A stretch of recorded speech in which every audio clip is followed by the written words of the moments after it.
Good morning, everybody. Okay, I'm not fully awake yet. Um, I don't know how I went from one thing this morning and to others and came upon all this other information.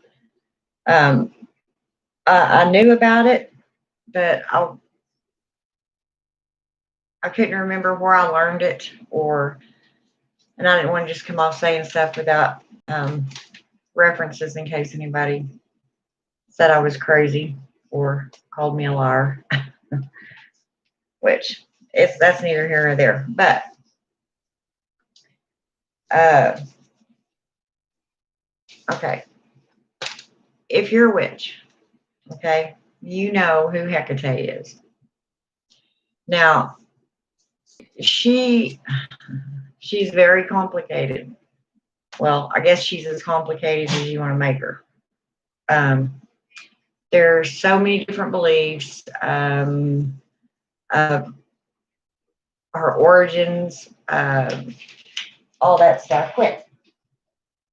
And but one thing that you'll find, no matter how much you research her throughout history, she is always connected to magic. Okay. Now, what's interesting is she is even found uh, in the Egyptian culture. Now, I'm gonna give y'all something to chew on and something to think about. Research. Um, I don't even know where to start this. I found so much. Uh,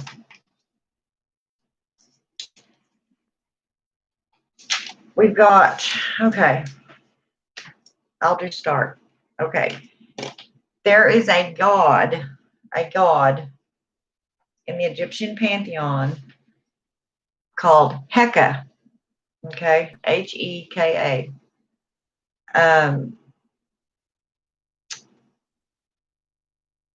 And guess what? He's the god of magic. So it makes you wonder now. And as everybody knows, throughout history, used to everything was in the feminine, or most of it. That's why you hear Mother Earth, or whatever. Y'all know what I'm trying to say. Well, there was a time when the culture demanded that women step down. I guess I'll put it that way. They weren't considered very important, and in some countries, they're still not considered very important.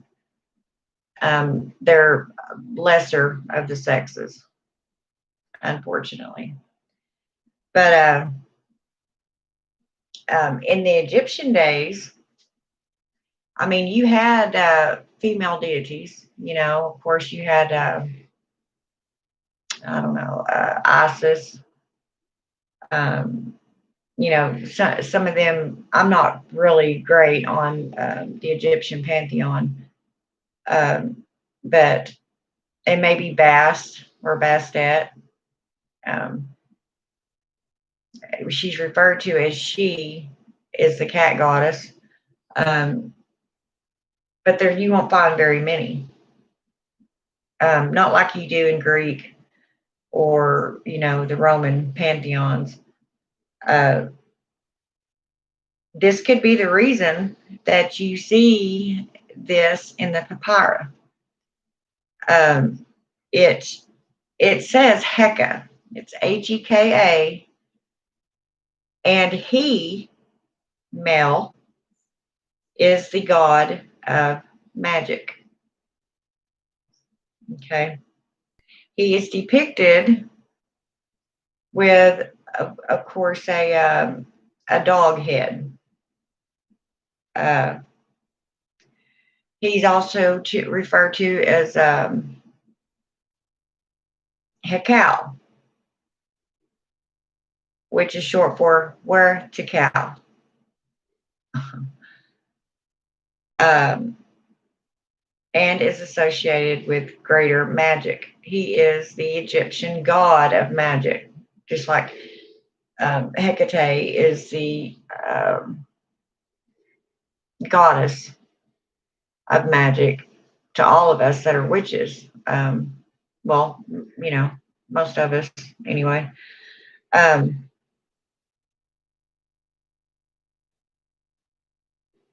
Also, there is one part where Hecate is mentioned in an Egyptian text, and it pretty much states that she uh, was right there with the sun god. Um, so, I mean, you can do your own research on this. You can just look up Hecate in Egyptian culture. I didn't go into that depth. I mean, because if I did that, this video would take hours, and it'd have to be 4 hours each day for a week, because I would dig into the very core of it. I just thought I'd give y'all something interesting to think about and to research on your own. Because we know that our mother has, she's appeared and disappeared and reappeared, throughout cultures and different pantheons for centuries. There was a time when the kings, I forget which one and what this exact story is. I mean, if I thought about it, I'd remember, but the rulers decided that they were not going to give women the kind of credit that was associated with God born. So these goddesses, some of these goddesses that had been around for centuries, years and years and years, they pretty much took down, or told their people that they could not worship them anymore. Kind of reminds you of Christianity, doesn't it? When it came in and was telling all the witches and the pagans that they could not worship their gods and goddesses. But anyway, so yeah, Heka, the male in Egyptian pantheon, was the god of magic and medicine. Now, there's just too much of a similarity between the two for me not to think that it was at some given point to where the all the gods were masculinated. The feminine, the goddesses, was pretty much taken out of the text. Also, I mean, if you can look through different books, different history books, or even fiction. Hecate arrives in places you would not expect her. In Macbeth, even her name is mentioned in Macbeth. The only difference there is in Macbeth, they have the matron, maiden, mother, and crone, and they also refer to her as the sustainer, maker, and ender. Another thing, I mean, we all know that the torches and the keys are associated with Hecate. That's pretty much what her modern witches associate with. But did y'all know that she was also depicted carrying a whip? Yeah, she was. In some of the earlier pictures and the text, she carried a whip with her. It's pretty fascinating. It really is. and for the Heka god in Egypt to be of magic and medicine, it's just too much of a coincidence. Um, Now, at some point or another, we all know that we consider Hecate the goddess of the moon. Okay, now this is where it can get confusing, because if you study the Roman pantheon, you'll have Diana in Latin. Diana is the goddess of the moon, and the only one that's mentioned is goddess of the moon. In Greek, it's Artemis. Uh, so when you say Hecate is the goddess of the moon, well, it gets a little confusing, doesn't it? So one thing that I researched and came up with uh, was, and that makes sense, because Hecate is considered to have a dark side, a dark and a light side, just like her epithets. Um, she's light when she's above, on our mortal plane on the earth, and then dark when she descends into Hades. Now, some say she developed this dark side, which is also associated with the dark moon, which is why on a dark moon, a lot of us have a ritual that we perform for Hecate. A lot of people say that she pretty much, I guess you could say, got ticked off, to put it in layman's terms, about what was happening, what the gods were doing, and all that stuff. So, okay,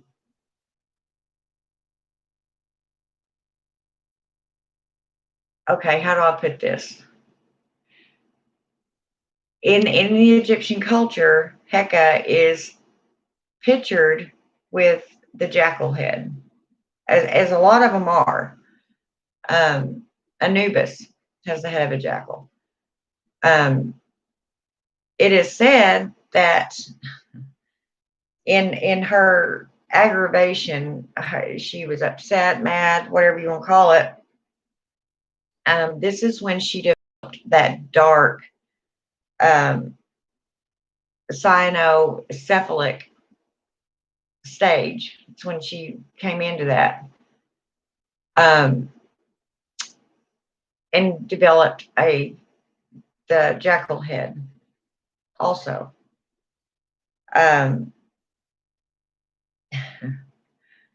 This I had never heard of. I had never looked, and I did. The Greek pantheon used to really astound me. I just loved, not Greek, I'm sorry, the Egyptian pantheon used to astound me, the Egyptian culture.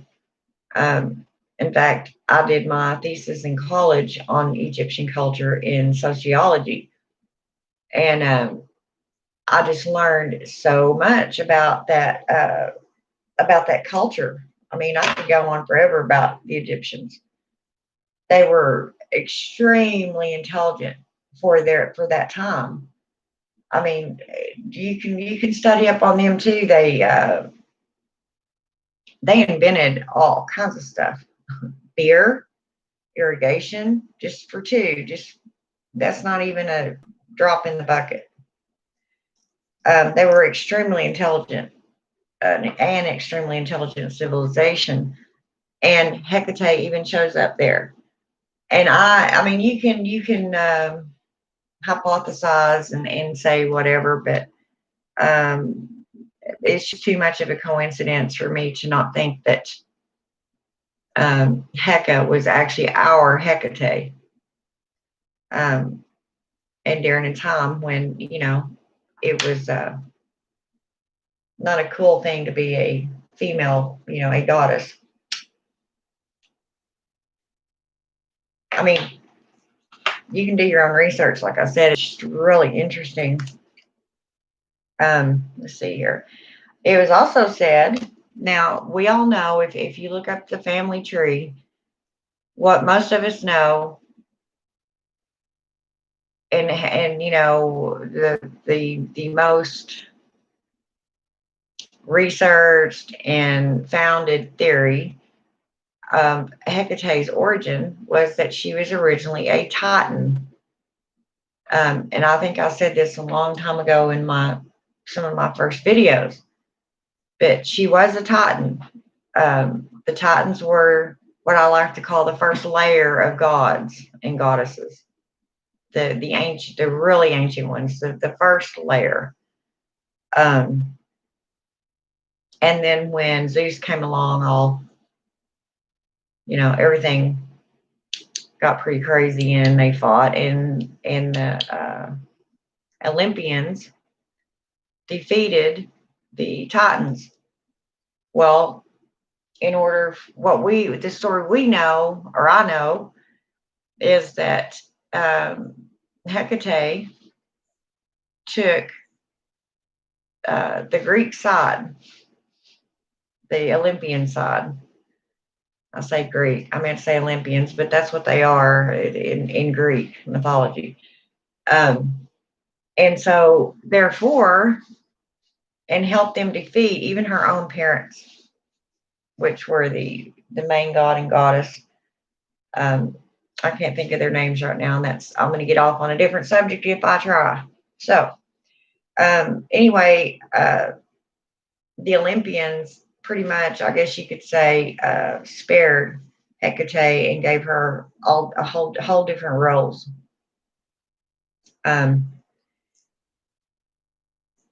In one text, you'll read that Zeus created her by playing a game of pool with the demiurge. Okay, I had never heard that.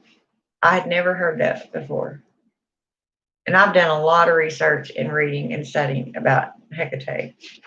I had honestly never heard of that before. Hecate was around before Zeus was even born, as far as my knowledge goes. I wasn't there. I don't know. But it's extremely interesting to figure out. And, the authors and the people that write things, well, they take their bits and pieces of history, and sometimes they're biased and sometimes they're not. So it's kind of interesting to see how it's trickled down through all these centuries that her name appears, but yet nobody but the witches. I mean, really, you don't hear of anyone ever saying Hecate or Hecate or Hecate, however you want to pronounce her name, is my goddess, unless they're a witch. Am I correct? Yes, I think I am.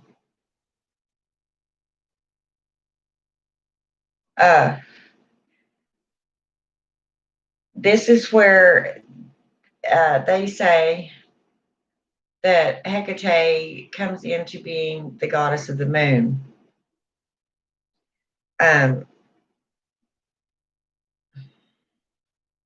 That's a tough one because it depends on who you talk to, and it all boils down to what they believe in. I mean, I'm not going to argue the point. To me, I have always, said either Artemis or Diana. It's said, though, that she is the goddess of the dark side of the moon. Sounds like a Pink Floyd album, huh? Anyway, she is the goddess of the dark side. So when you see anything but a full moon, that's just all one glow, that she is the dark part that you see. I don't know if I really want to believe that, or I mean, I'm not saying that it couldn't be feasible, but, and this is, I'm telling you, she's very complicated, and it all depends on who you talk to. Especially, the professors and everybody that writes these books and really goes into depth about her, have you so confused, you won't know what to believe. And that's why your own personal relationship with her is what matters, what you believe she is, and knowing that she's inside of you. There's a little piece of Hecate in every female, especially if you're a witch. And even if you're not, but you just don't acknowledge her if you're not a witch. I'm sure a Christian ain't going to walk around going, well, me and Hecate decided today to do this or that. Um, anyway, so, like I said, you have Artemis in the Roman pantheon, and Diana, I mean, Artemis in the geez, Greek pantheon. I'll get it straight in a minute. Diana in the Roman pantheon, Artemis in the Greek. There you go. And as far as goddesses of the moon, but then when anytime that there's a dark part of the moon, that is Hecate.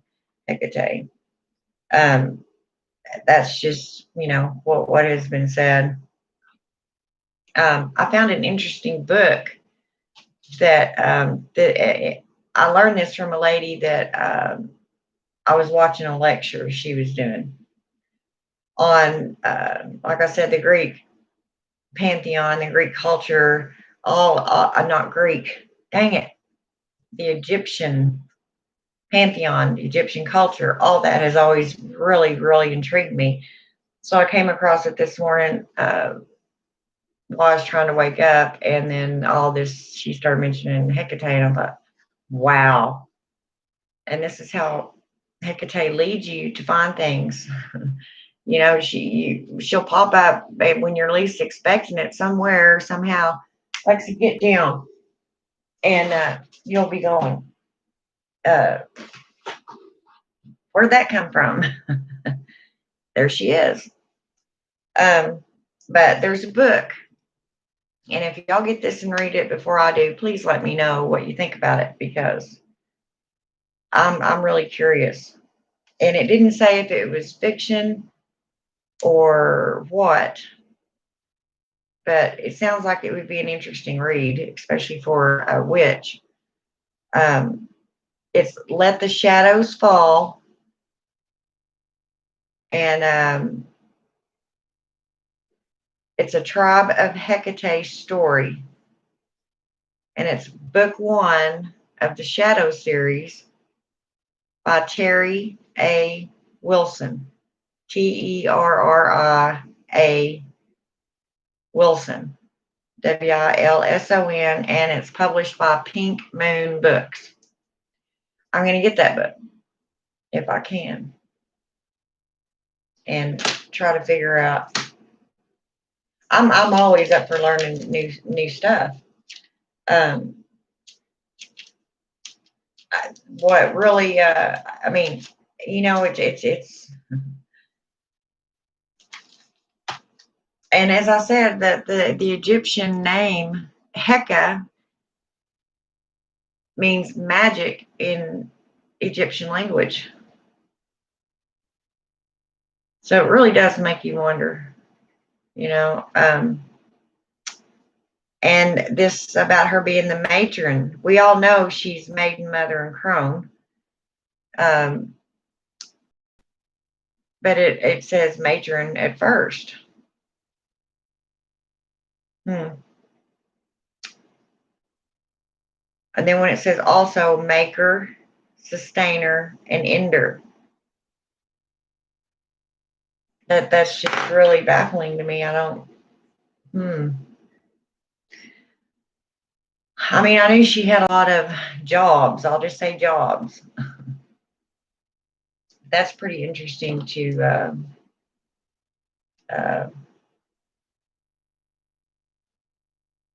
about all of a sudden out of nowhere. like I said, you can do.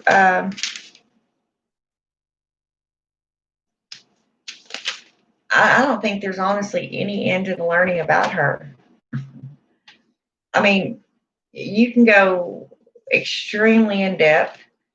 To me, honestly, some witches go so far that it really just honestly gets boring.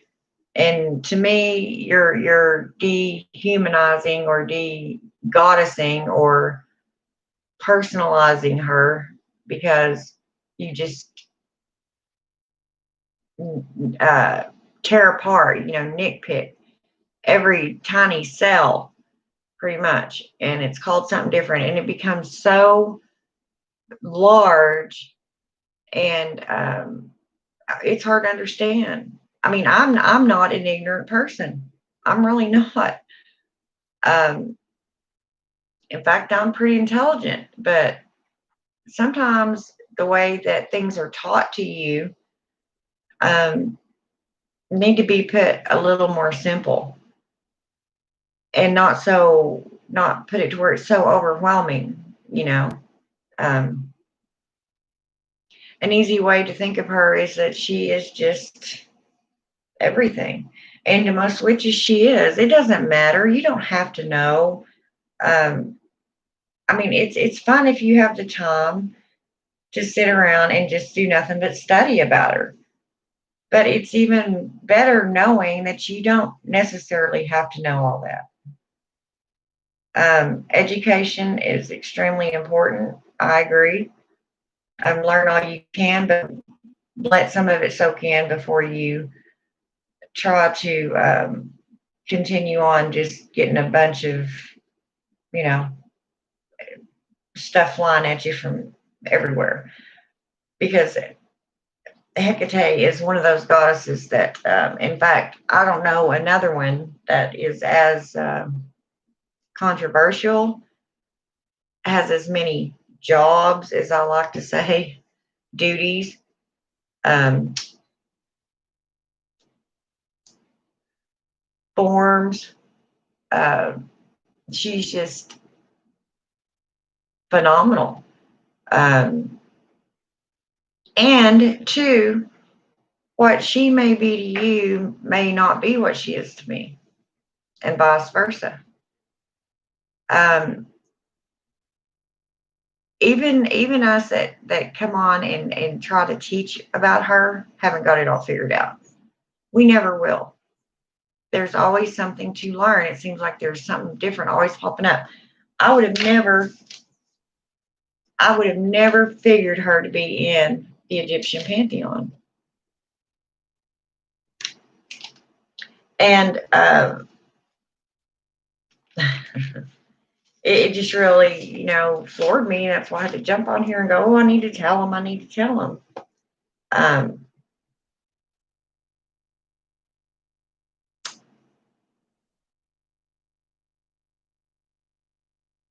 yeah, that is the Heka that you talk about. Like I said, his Egyptian name is Werti Wertikau. Yeah, Wertikau. Weretthecau. Wertikau. Um, and it stands for greater magic. That's what that word means.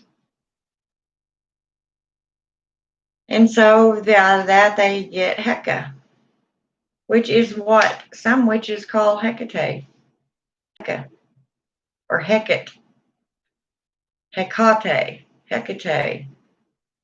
The old Greek pronunciation of it has no H in it. It's Hekate, or you could say Hecate, but there is no H. Not H's, we, in our English alphabet, says it. So, I mean, and I myself am going to study about where this whip came from. Because, like I said, we all know her to carry keys and torches But I have not ever honestly heard of her carrying a whip. And also, and we know her as carrying the two black dogs or walking with the two black dogs. Um, some of the statues that are made in her image are have them, and most of them don't. To be honest, I've seen very few that actually have the dogs there. Seen a lot of paintings, but not the dogs. And the dogs are a very important part of her. Also, you can do your research on that. I'm not going to go into that right now because I ain't got everything in front of me, and I want to have it all right for you. But some people, I will say one thing about them. Some people have said that they were the hounds of Hades. Um, those are the two black dogs that you see with her because um, some people call her the Queen of Hell. Even Mark in his books called her the Queen of Hell, which I disagree with that. Um, I followed Hekate my entire life pretty much. I just don't agree with it. If there is a queen of hell and you believe in the pantheons and where all this came from originally, then Persephone would be the queen of hell. Um, Hecate is commander in chief. Well, let's put it that way. She's the one, and while she's down there, Hades gives her full reign. You know, of course, she still knows and realizes he is the god of of the underworld.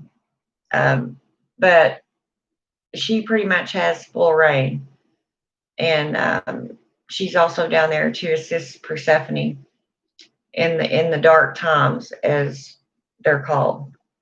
They could be considered dark times because of the way the seasons of the earth.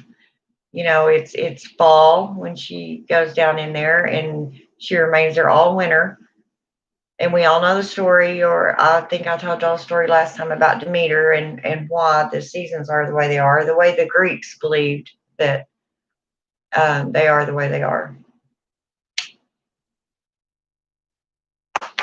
But Demeter gets really depressed. Let's just put it that way.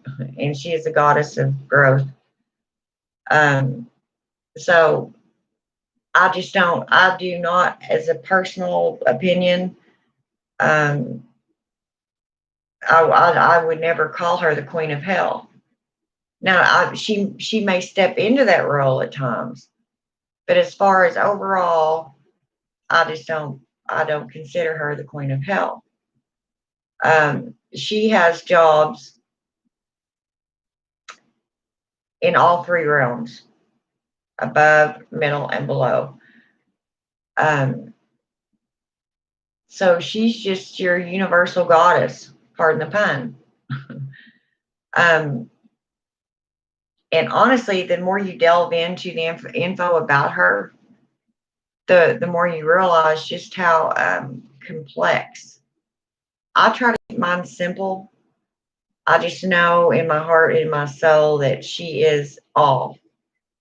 Not to say that there weren't these other gods and goddesses. Yes, there were and are. Um, it just depends on which one you follow. If you got people that um, follow the Morgan, that's usually the only one they'll follow. Anymore, most witches stick predominantly to one goddess, not necessarily not work with anymore, because as I said before, that would be considered monotheistic, and witches are not. So we do go to other gods and goddesses for whatever. This time of year, I really honestly try not to bother Hekate, or especially around, Samhain and stuff like that, because she is so busy. I mean, not that she can't do everything. I'm not saying that. I'm saying I just try not to let my petty little crap get in the way of her really important duties to do. Um, and then when spring rolls around again, everything wakes up and all that good stuff. But I thought it was really interesting to let y'all know that, and I'm going to study about what this whip, because honestly, in all the years that I have ever that I have not been around her with her, I have not one time ever heard mention of her carrying a whip along with the torch and the keys.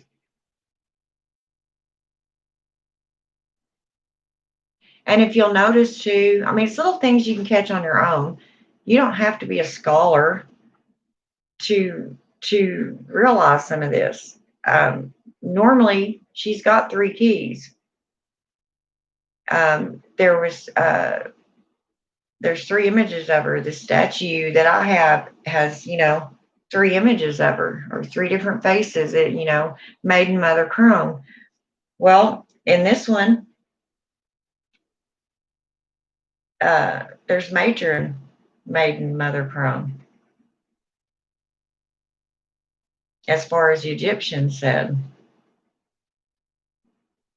And then you've got also Maker, Sustainer, and Ender, which is previous, the now, and the later. So it really makes you wonder how, and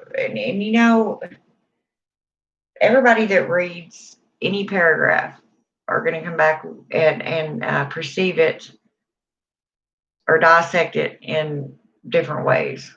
One person might read a paragraph and say, okay, well, it means this. It's kind of like, I don't know, going to church, and you may say you go to church. You may go to this one church with this one preacher, and he's studying one little passage in the Bible. And you go to another church with another preacher. He's going to study that same passage with you, but he's going to put it differently, because it's all depending on how they themselves interpret it.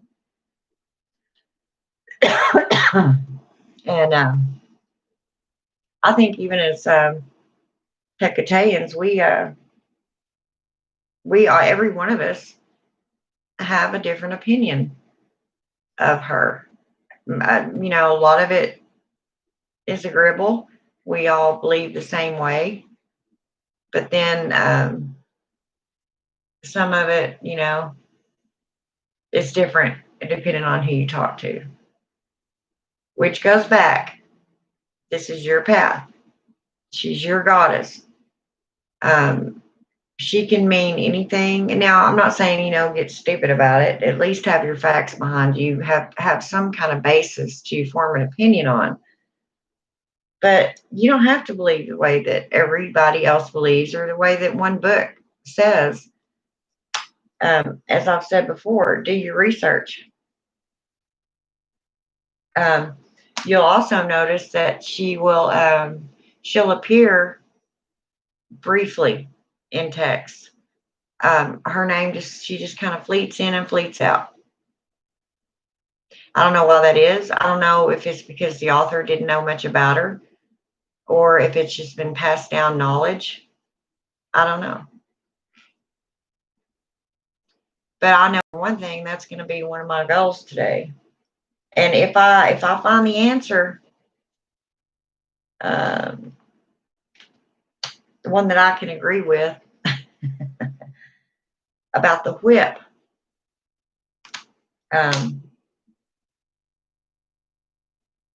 the Egyptians portraying her with a jackal head. It's pretty baffling. I mean, as I said, the more you study all of this, it can get extremely complicated. In fact, it can make you form your own opinion just out of, you're just saying, well, that's just too much trouble.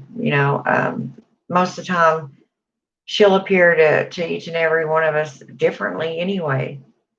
And in reality, I mean, sometimes this is the way I look at it. It doesn't matter where she came from. That's not really up to us to have to know. What we need to know is that she's here now, and we're thankful and grateful, and we love her. She's here with us now. It doesn't matter how she got here. Although I must admit, we're all curious minded, and it's kind of fun to do research at times, especially about, something that is endearing as our pantheons and our belief system that we as witches even go through. But anyway, I had a question too I was going to answer while I was on here. And I, for the life of me, cannot remember where I wrote it down.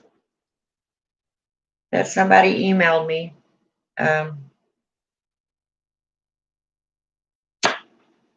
can't remember it after. I can't remember right now.